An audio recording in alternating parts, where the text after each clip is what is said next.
Hi, we're Owen, Lynn, and Maggie of Van Trekking Lifestyle. This week we celebrated Lynn's birthday. She crashed her e-bike and we baked cupcakes on the griddle. We're glad you're here. So, do you ever find yourself stuck in a rut? Not like your van or your RV or your car is stuck, but you yourself stuck in a rut.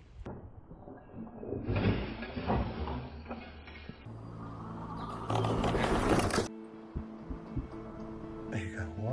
What? The light's shining against my Well, let's forehead. go this way then. Maybe it's just your freaking forehead.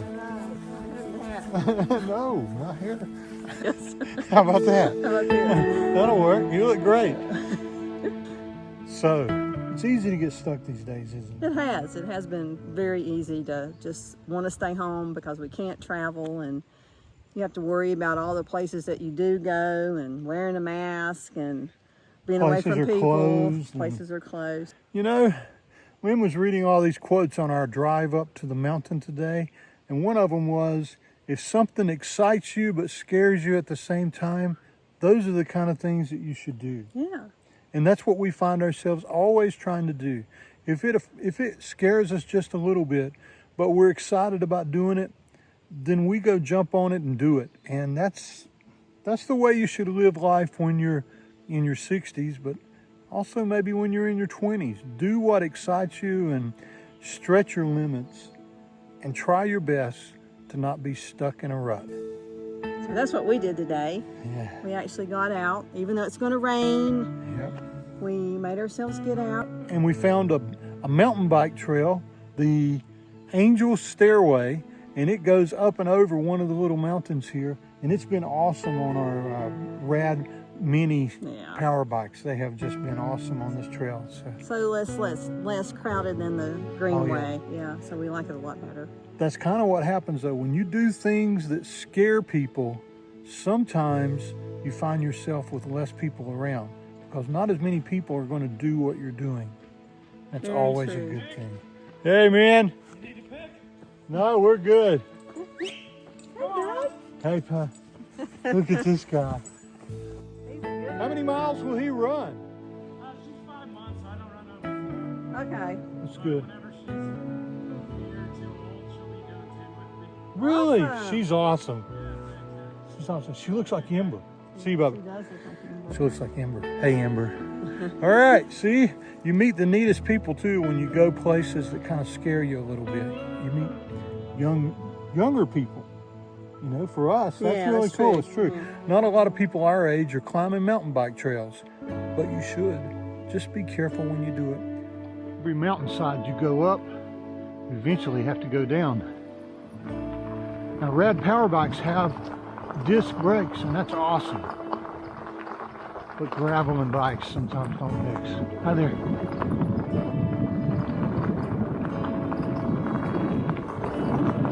And we're back to pedaling again.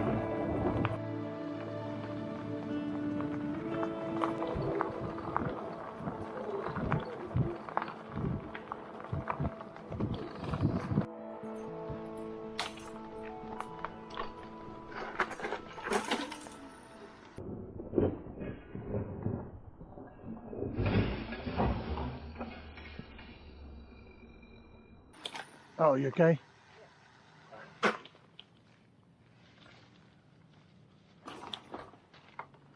You hit your pedal? Yeah. Is it okay? You did it. Yeah, it's okay. I have a hard time getting that anyway. Okay, so are you okay? I'm okay. Did it hit you? No, I think I accidentally I think you hit a rock with your... I hit a rock and then See, sometimes you have to be willing to run into a rock on a trail to not be stuck in a rut. That's okay. Are you okay? I'm okay. I'm good. Yeah, I was going pretty slow, but I think I actually was hitting the throttle and Yeah, and your throttle, your tires were still spinning whenever you did that. So here's where she actually hit. And these aren't really big rocks to be coming over, but I think she actually hit this one, or maybe that one, with the pedal. Down there, a little bit further, but I don't know. Should have been going up through here. Yeah, that's okay. Yep. If you came up, yeah, you were stuck in a rut. You were down here in this I was rut. stuck in a rut and I went over to the side. I got to tell you too, from a husband perspective, when your wife falls like that, I can see how sometimes it might be easy to choose to just stay stuck in a rut and not try to do things that people our age normally don't do. But you have to take a risk of getting hurt in order to get places that you're really glad you went to. And you're not hurt, are you? No. Okay. No. All right. Onward we go. Not sure where this is going to end up, but I'm betting it's somewhere worth following in.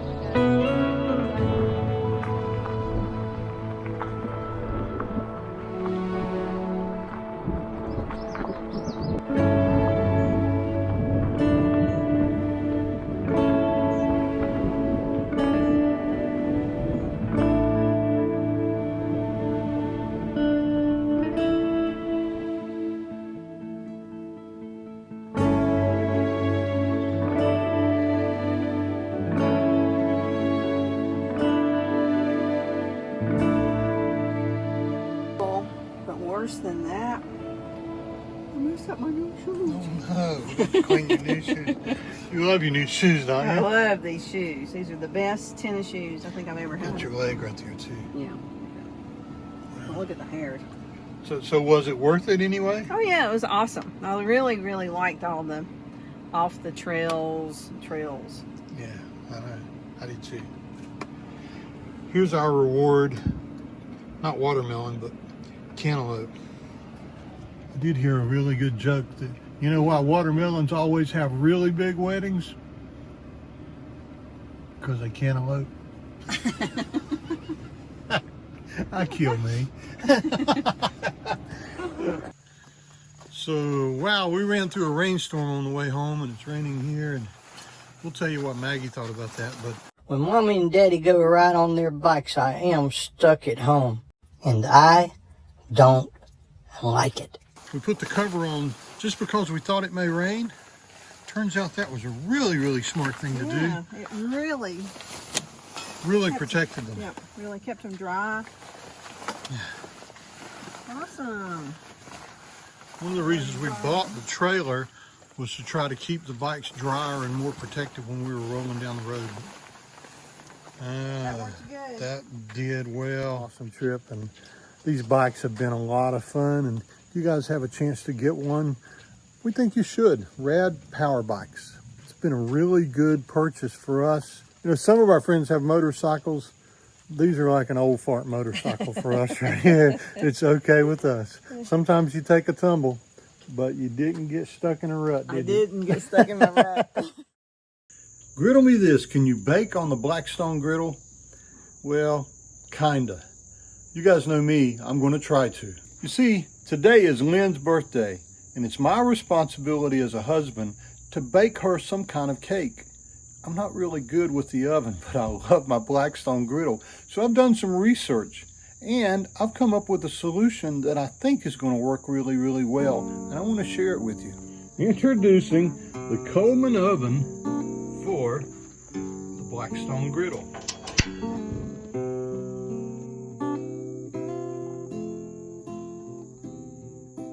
Would it be easier to use the oven inside? Yeah, but I can't take that oven with me when we go somewhere. And I never know if we're going to be traveling when the next birthday rolls around and I have to bake a cake or cupcakes next year. So I'm going to make sure this will work. I can almost tell you for sure this is going to work. Ha. Sometimes I'm a genius. Well, at some things.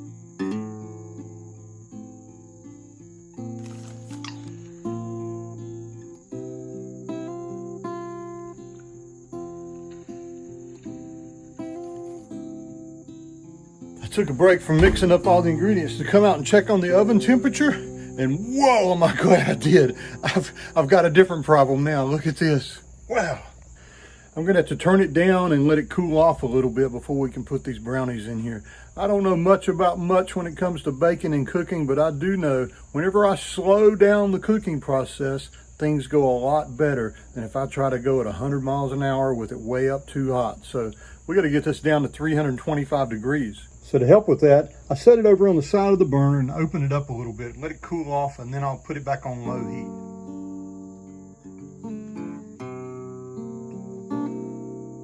And then now, I'm going to put this in here.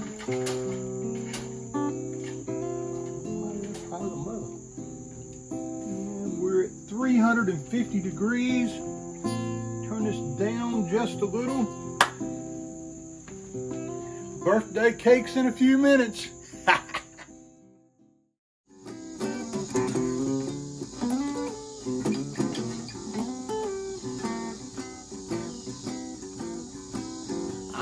Baking on my griddle. Did you know you could do that? I'm baking on my griddle. Did you know you could do that? I guess I could have used the oven, but what's the point in that? Well, I tried and I tried. I hope I got it right. It got too hot, then it got too bright. I tried and I tried to get the temperature just right. Now it's 325 and the world is right. I'm baking on my Blackstone. Did you know you could do that? It's my sweetie's birthday present, and I took out every bit of the fat. But I'm baking on my Blackstone. Did you know you could do that?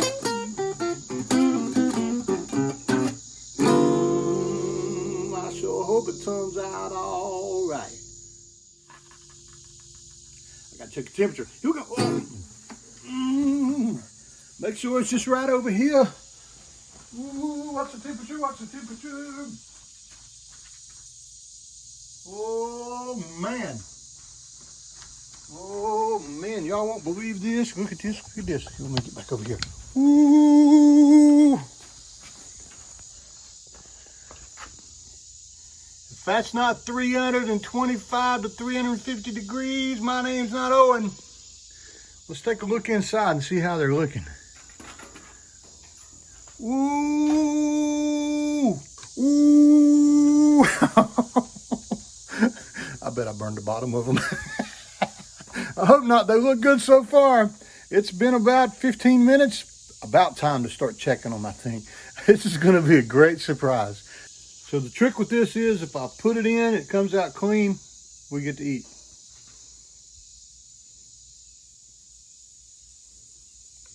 Is that clean? I don't think so. Okay. A few more minutes.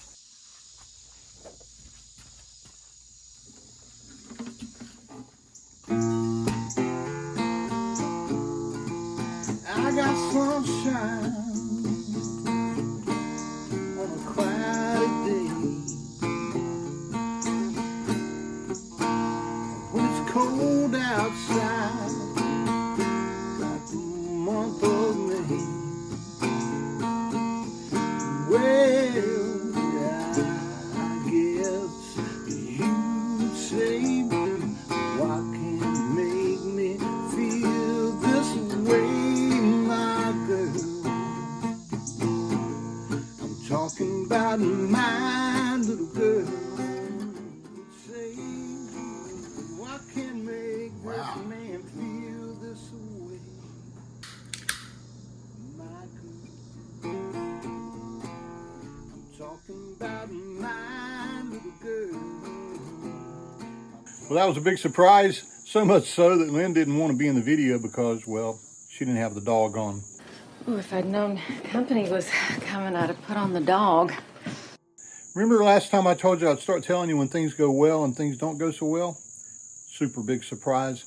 She thought it was really sweet. They were really sweet. But you know what was sticking to the toothpicks? The stupid chocolate chips that were in there. I overcooked those suckers by about 10 minutes. And the tops were good, but the bottoms could chip a tooth. So there you go. I'll learn next time. But I got a lot of husband brownie points for taking the time to bake her something for her birthday.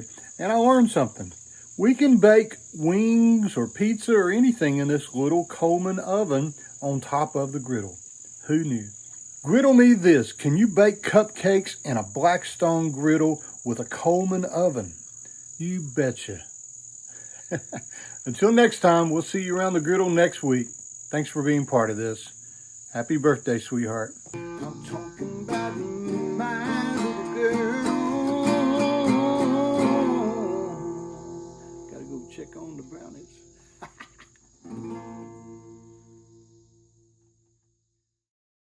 So how was your birthday? It was great. Had a great birthday. How are the cupcakes on the griddle? They were good. Except for the bottoms of them. Yeah, except for the bottom one. But it was a really sweet gesture, so hey, that was really sweet. Thank you. Now we'll move on to the Q&A section of this video where we answer some of your questions. This week we have 2 questions we want to try to get to. One of them is, where do we store things like the griddle and other things in the van? And it seems like we get that question a lot. We do. And the other is, are you nuts getting a Revel? So, let's move on to question number 1. Bill Parlatori, I hope I didn't butcher your name too much, Bill, said, where do you store your griddle, chairs, table, pop-up tent, and all that stuff when you're traveling on the road? You don't seem to always travel with your trailer, so I'm curious. We've shown this a lot and we get this question a lot, but we have new viewers all the time who don't always go back and watch all the videos. Right. So And we always change things, so I mean. yeah, that's one thing for sure. On the back of our van, there's an aluminum underbed box that we bought from Tractor Supply. Mm-hmm. And it's awesome. And it's waterproof. And I bought that box so I could put the 17-inch griddle in it. But what we figured out is it's easier just to store that griddle on top of that box and strap it down and then use the box for storing other things. The room goes up in the Thule that's on top of the van, and chairs go where? On the ladder, Yeah. most of the time. We have an old ladder hook that we had when we had a 5th wheel, and it's got, you know, it hooks onto the ladder, comes down and has a little U-hook at the end, and we put those chairs there. They sometimes get wet, but They do, but they dry really, really fast. So. it's never, Yeah, and never they're been a not problem. really expensive. If they get stolen, that's just an excuse to buy different chairs. So that rides really well there. Let's see, what else did you ask? The pop-up tent.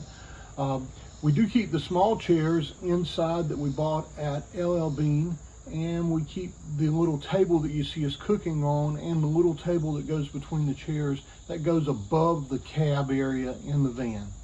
I think we answered that one. Yeah, I think that's about it. We'll move on to the next question, in which we hinted around last week that we were looking at a 19-foot van instead of our 21-foot van. You can't get anything by some of our viewers, can you? No.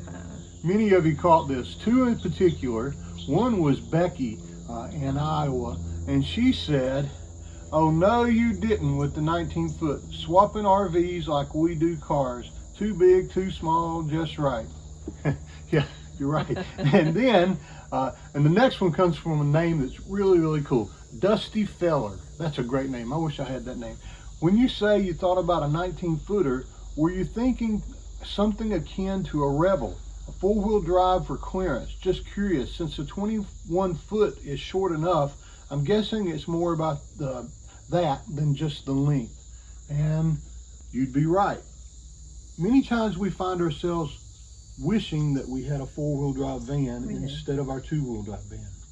But as many have pointed out, our 2-wheel drive van has been all the way to the Arctic Ocean on one of the most dangerous roads in the world and did just fine. It did. We've never bottomed out.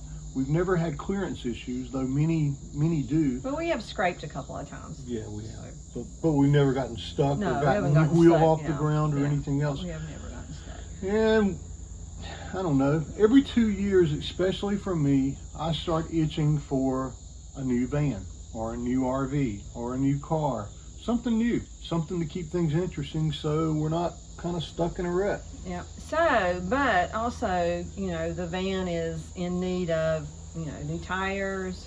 The batteries are getting worn down. So sometimes It was a good time to at least think about right. selling the van and getting something else. Yeah. So, to answer your question, after lots and lots and lots of looking, and we even negotiated a deal on a 21 Revel in Maryland, and we were halfway happy with the price, not quite totally happy. We finally came to the conclusion that Lynn was not quite even there. She was partially thumbs down and I was partially thumbs up. And with that, we decided that our Travato is going to live with us for another year. You know, whether it makes it another year, that'll be another story one. But I think you're going to see that we're going to do some work on the Travato in upcoming episodes. And hopefully it's going to be a happy vehicle for us to have as we travel. Okay, so I think that answers the question, are we going to get a Revel? Your guess is as good as ours, but for now, I don't think we are. Right? Right. Well, that wraps up this week's episode, and we've spent so much time trying to bake cupcakes on the griddle and determine if we wanted a Revel and do the things we needed to buy to upgrade the van when we decided we didn't want a Revel. We don't really have a look at nature this week, but we'll get back to that really soon. The next time you guys see us on a video, we'll be preparing to go for a 2-week-long trip to somewhere special. And thanks to all the suggestions that you guys have made, we're going to try to daily vlog that 2-week trip this time as we go. That's really hard. But we're going to try to do that. Yeah. So next time you see us won't be next Sunday. It will be maybe Wednesday of this coming week. And until then, we're glad you're with us. And if you have any questions, please leave them in the comments. And as always, give us a thumbs up if you like this video. And if you haven't subscribed, please do so. We appreciate it. All right.